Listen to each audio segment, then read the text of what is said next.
آج ویو 360 میں Norway, Spain اور آئرلینڈ کی طرف سے فلسطینی ریاست کو تسلیم کرنے کے فیصلے کی کیا اہمیت ہے اور یہ اسرائیل کی مشکلات میں کیسے اضافہ کر سکتا ہے، بات کریں گے آج کے شو میں۔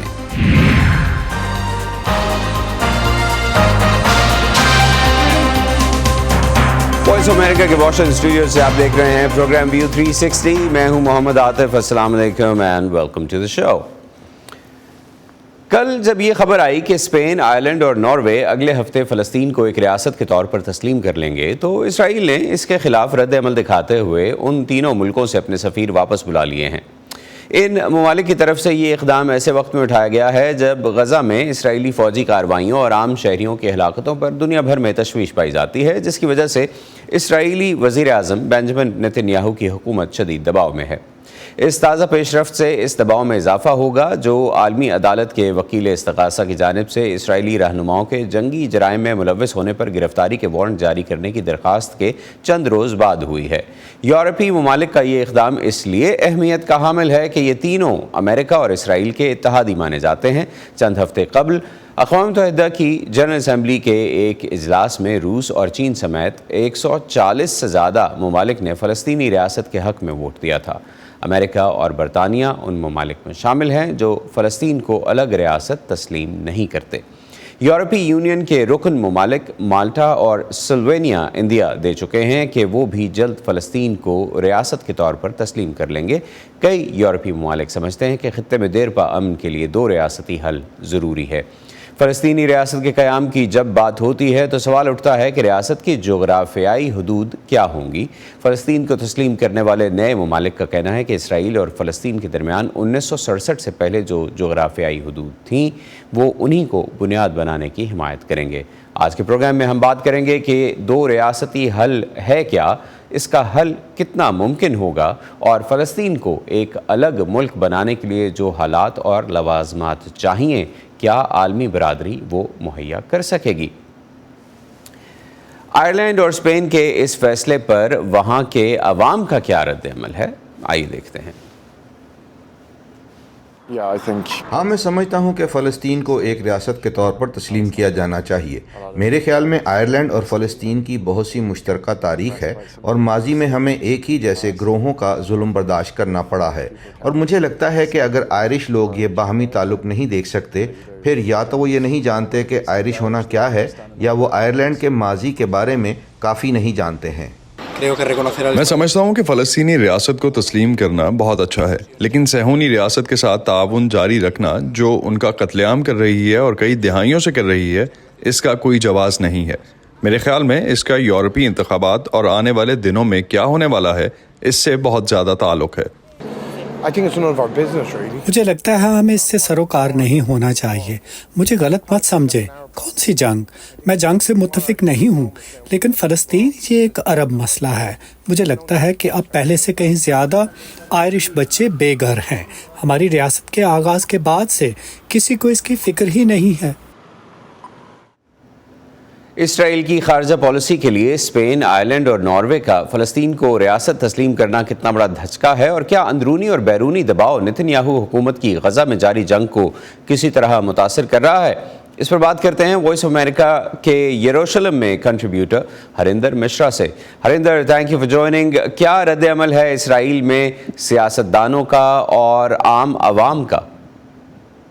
دیکھیں، جہاں تک سیاستدانوں کا سوال ہے تو ان کی طرف سے تو اس پر سخت رد عمل آیا ہے۔ انہوں نے اس پر تنقید کرتے ہوئے کہا ہے کہ یہ ایک طرح سے جو ہے دہشت گردی کو تحفہ دینے کے سامان ہے، اور یہاں پر وزیر اعظم بنجمن نتن یاہو نے کہا ہے کہ اس سے دہشت گردوں کی حوصلہ افزائی ہوگی، اس سے خطے میں امن نہیں آنے والا ہے، اور اس طرح سے جو بھی ریاست اگر بنتی ہے فلسطینی ریاست، وہ دہشت گرد ریاست ہوگی، اور اکتوبر 7 کے جس طرح کے جو حملے ہوئے، قتل عام ہوا اسرائیل پر، وہ پھر سے دہرایا جائے گا۔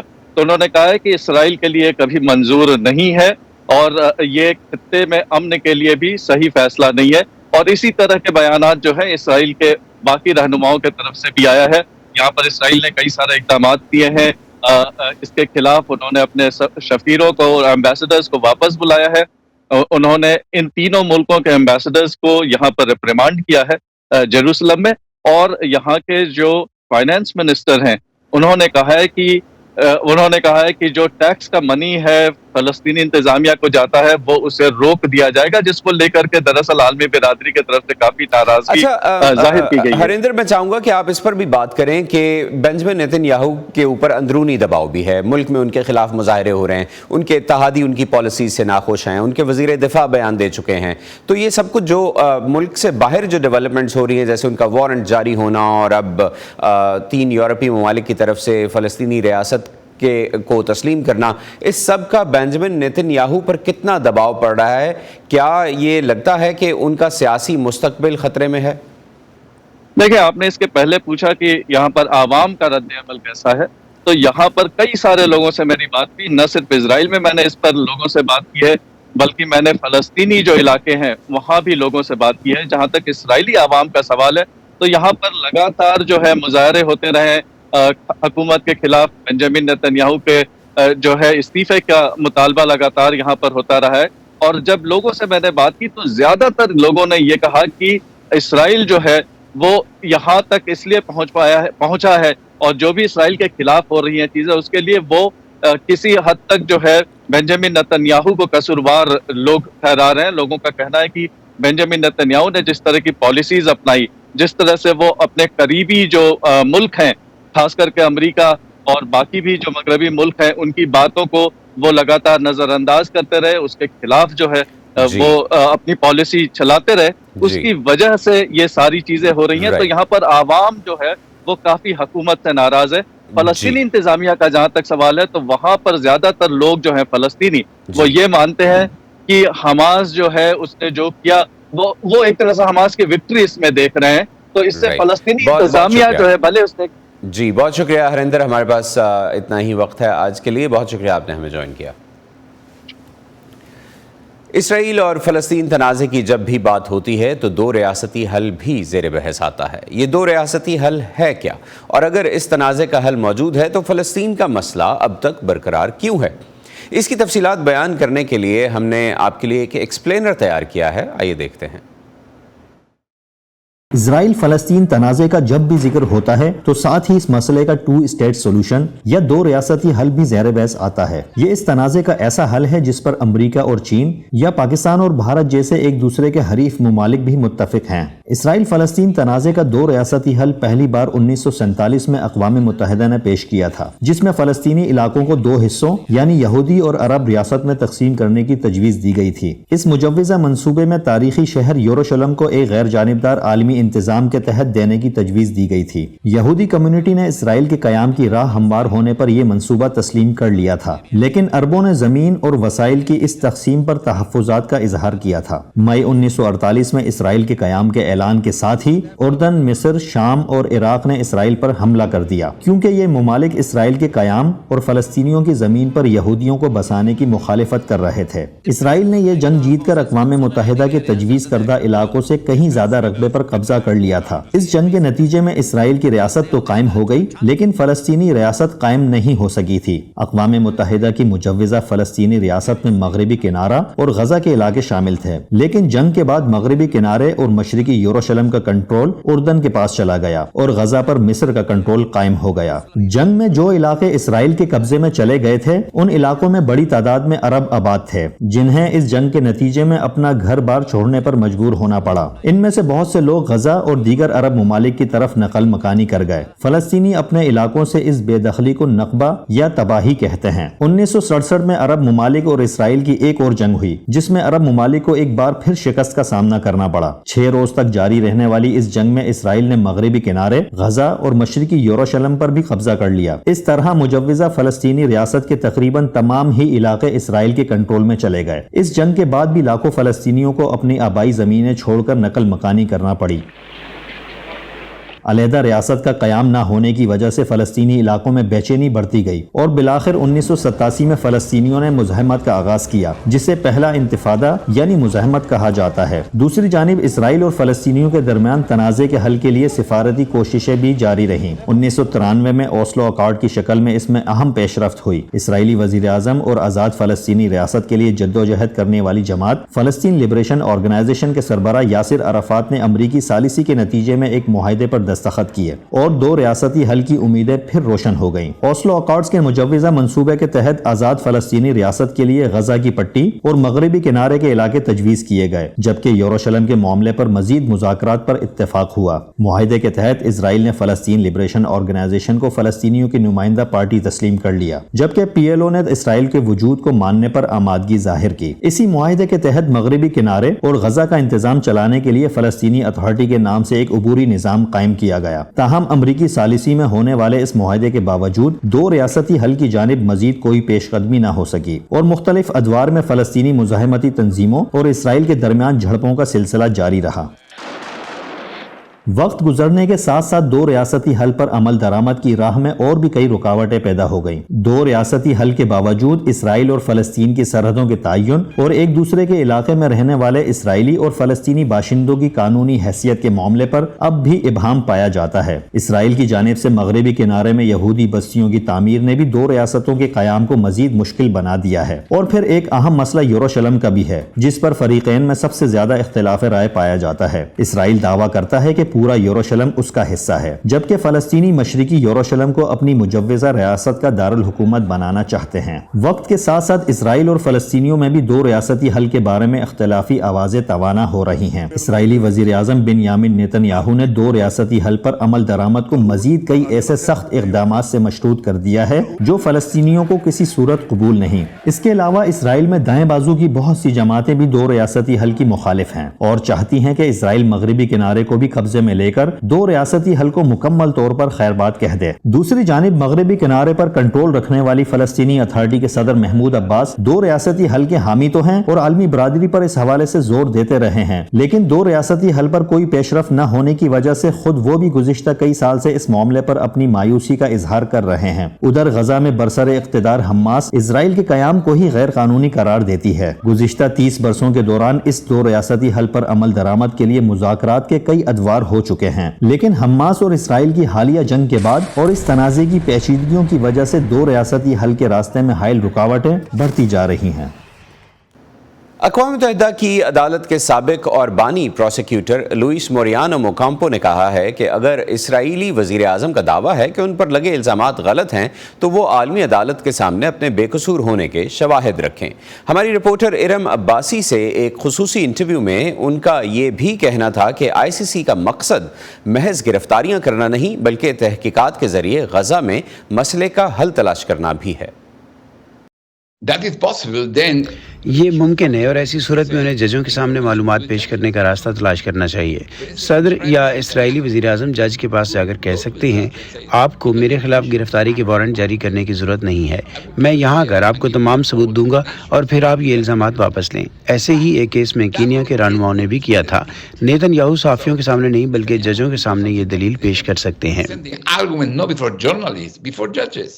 Louis, one of the criticism that Kareem Khan is also facing. کریم خان کو اس بات کی تنقید کا بھی سامنا ہے کہ اور اس بارے میں امریکی محکمہ خارجہ نے بھی بات کی ہے کہ انہوں نے حقائق کی چھان بین کے لیے اسرائیل کا دورہ نہیں کیا۔ And to get to the facts. The beginning of the investigation. یہ ابھی تحقیقات کا صرف آغاز ہے۔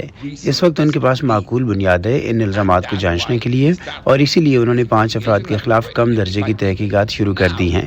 اب الزام کا سامنا کرنے والے اسرائیلی وزیر اعظم اور گیلنٹ وہ تمام ثبوت مسٹر خان کو پیش کر سکتے ہیں جو ظاہر کریں کہ ان کا ان جرائم سے کوئی تعلق نہیں ہے، کیونکہ کوئی انہیں مجرم نہیں کہہ رہا، وہ صرف تخفیف چاہتے ہیں۔ What the prosecutor is saying, they should be investigated. اسرائیل یہ بھی دلائل دے رہا ہے کہ چونکہ وہ آئی سی سی کا ممبر نہیں ہے، رکن نہیں ہے اور اسی لیے آئی سی سی کے پاس اس معاملے کی تحقیقات کا دائرہ اختیار بھی نہیں ہے۔ When I was a prosecutor, 2008, جب 2008 میں ایک پروسیکیوٹر تھا تو فلسطینی میرے دفتر میں یہ درخواست کرنے آئے تھے کہ مرکزیت ختم کی جائے، تو میں نے ان سے کہا آپ کا مسئلہ یہ ہے کہ آپ ریاست نہیں ہیں، تو انہوں نے کہا کہ آئیے ہم آپ کو معلومات فراہم کرتے ہیں، اور وہ مجھے 3 سال تک معلومات دیتے رہے، اور پھر سال 2012 میں نے ان سے معذرت کی اور کہا کہ آپ ریاست نہیں ہیں، مہربانی کر کے ریاست بننے تک آپ واپس آئیں۔ وہ واپس چلے گئے، پھر وہ جنرل اسمبلی میں گئے۔ اکتوبر 2012 میں اقوام متحدہ کی جنرل اسمبلی نے فلسطین کو بطور ریاست تسلیم تسلیم کیا اور اسی لیے سال 2015 میں فلسطین بین الاقوامی یونیکوڈ کا ایک فریق بن گیا اور پھر 2021 میں ایک قاعدے کے ذریعے غزہ، مغربی کنارے اور مشرقی یروشلم فلسطین کے دائرہ اختیار میں شامل کر دیا گیا۔ ہاں، اسرائیل شامل نہیں تھا تو مسٹر کریم خان نے عہدہ سنبھالا تو یہ سارے دائرہ اختیار کے مسائل حل ہو چکے تھے۔ یہی وجہ ہے کہ وہ اس وقت حماس کی تحقیقات کر رہے ہیں، کیونکہ 7 اکتوبر کو اسرائیلیوں کے خلاف جرائم کی منصوبہ بندی جزوی طور پر غزہ سے کی گئی تھی اور یہ یرغمالی اب بھی غزہ میں موجود ہیں، اسی لیے غزہ دائرہ اختیار فراہم کرتا ہے۔ استغاثہ کا اسرائیل میں کوئی دائرہ اختیار نہیں ہے، لیکن غزہ میں اسرائیلی سرگرمیاں بھی اسی دائرہ اختیار کا حصہ بن جاتی ہیں۔ Do you think that it is fair to equate آپ خود پروسیکیوٹر رہ چکے ہیں، یہ بتائیے کہ حماس کو اسرائیل کے ساتھ ملانا کیا مناسب ہے جب حماس کو کچھ ممالک دہشت گرد تنظیم قرار دیتے ہیں اور اسرائیل ایک جمہوری ملک ہے جو کہتا ہے کہ اس کے پاس ایک مضبوط عدالتی نظام ہے؟ کوئی بھی ان کو برابر نہیں کہہ رہا، ایسا صدر بائیڈن اور نیتن یاہو نے کیا ہے اور یہ غلط ہے۔ لہٰذا استغاثہ حماس پر 7 اکتوبر کو اسرائیلیوں پر حملہ کرنے اور یرغمال بنائے جانے کا الزام عائد کر رہا ہے اور پروسیکیوٹر نیتن یاہو اور ان کے وزیر پر بالکل مختلف وجوہات کی بنیاد پر تفتیش کر رہا ہے، جو کہ بنیادی طور پر یہ ہے کہ وہ غزہ کے لوگوں کو جان بوجھ کر بھوک کو مار رہی ہیں اور منصوبے کے تحت ہلاک کر رہی ہیں۔ but some would say that you're putting a lot لیکن کچھ لوگ یہ بھی کہیں گے کہ آپ اسرائیل پر بہت زیادہ ذمہ داری ڈال رہے ہیں اور حماس تک آپ کیسے پہنچیں گے؟ One of the Hamas leaders is in Qatar. Hamas کا ایک لیڈر قطر میں ہے، وہ قطر میں مہمان ہے، اسے یہ پیشکش کرنی چاہیے کہ میں خود ہی ہیگ آ رہا ہوں، میں رضاکارانہ طور پر ہیگ جاتا ہوں، جو آپ چاہتے ہیں وہ بیان کرتا ہوں۔ تو حماس لیڈر بھی یہاں انصاف کرنے میں مدد کر سکتے ہیں۔ در حقیقت ICC میں کینیا کے لیڈروں کے خلاف کیس میں بھی ایسا ہوا اور سوڈان کے صدر بشیر کے کیس میں بھی باغی گروپ نے دی ہیگ جانا قبول کیا۔ The rebel group accepted to go to The Hague. UK, who is the member of برطانیہ جو ICC کا رکن ہے، ان کے سیکرٹری خارجہ نے کہا ہے کہ وہ نہیں مانتے کہ گرفتاری کے وارنٹ طلب کرنے سے یرغمالیوں کو بازیاب کرانے میں یا امداد پہنچانے میں یا مستقل جنگ بندی میں مدد ملے گی۔ آپ کیا سمجھتے ہیں؟ ceasefire. What is your take on that? All these political comments. یہ تمام سیاسی بیانات ہیں۔ پروسیکیوٹر قانونی کام کر رہا ہے اور جج عدالتی کام کر رہی ہیں، اور اس کیس میں 6 زبردست ماہرین ہیں جنہوں نے پروسیکیوٹر کے کیس کا جائزہ لیا ہے اور اس کی منظوری دی ہے، جن میں تھیوڈور میلان بھی شامل ہیں۔ میلان اس لیے اہم ہے کیونکہ میلان ہیگل خود نازی حکومت کا شکار تھے، وہ خود ہولوکاسٹ سے بچ جانے والوں میں سے ایک ہیں اور وہ اسرائیلی حکومت اور امریکی حکومت کے قانونی مشیر بھی رہ چکے ہیں، تو اس لیے ان پر کسی کو کوئی شبہ نہیں ہو سکتا، اور انہوں نے بھی کہا ہے کہ پروسیکیوٹر کے مقدمات ٹھوس ہیں۔ Louis, so we've seen امریکہ کی جانب سے شدید رد عمل سامنے آ رہا ہے۔ صدر نے اسے اشتعال انگیزی قرار دیا اور ریپبلکنز ICC آفیشلز کے خلاف پابندیاں لگانے کی بات کر رہے ہیں۔ یہ خطرہ کتنا حقیقی ہے؟ I think US leaders have to understand. میرے خیال میں امریکی رہنماؤں کو قانونی حدود اور قانونی طریقہ کار کو سمجھنا ہوگا۔ اب تصور کریں کہ اگر صدر قومی انصاف میں مداخلت کرتا ہے تو یہ امریکہ میں جرم ہے۔ اس کے لیے صدر ٹرمپ سے تفتیش کی گئی اور صدر نکسن کو تو اسی طرح کے کیس میں ہٹایا گیا، تو اس کے لیے قانونی دلائل موجود ہیں۔ سب سے پہلے اگر آپ بین الاقوامی تحقیقات کو روکنا چاہتے ہیں تو اسرائیل میں اندرونی تحقیقات پر زور دیں۔ دوسرا، صدر بائیڈن خوراک کی فراہمی کے لیے غزہ میں ایک بندرگاہ بنا رہے ہیں، اور یہی بات ICC کہہ رہی ہے کہ اسرائیل خوراک غزہ میں جانے کی اجازت نہیں دے رہا، اور صدر بائیڈن کی جانب سے پورٹ کی تعمیر اسی بات کو ظاہر کرتی ہے۔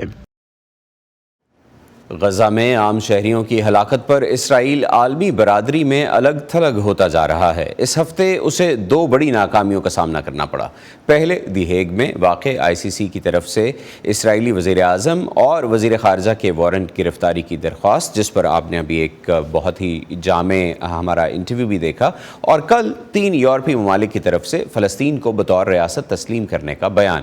اس پیش رفت کا اسرائیل اور مشرق وسطیٰ کے مستقبل اور غزہ جنگ پر کیا اثر پڑے گا، اس پر بات کرتے ہیں عالمی امور کے تجزیہ کار محمد علی سے۔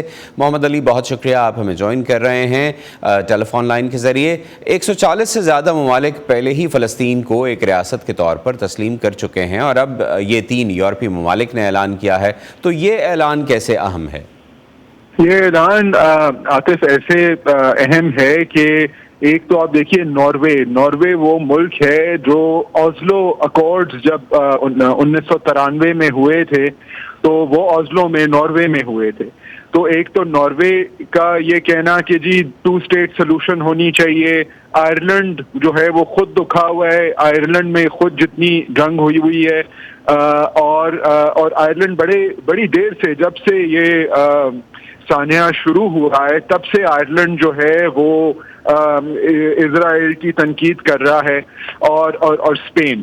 مگر مسئلہ یہ ہے کہ یورپین ممالک میں سب سے جو طاقتور ملک ہے وہ جرمنی ہے.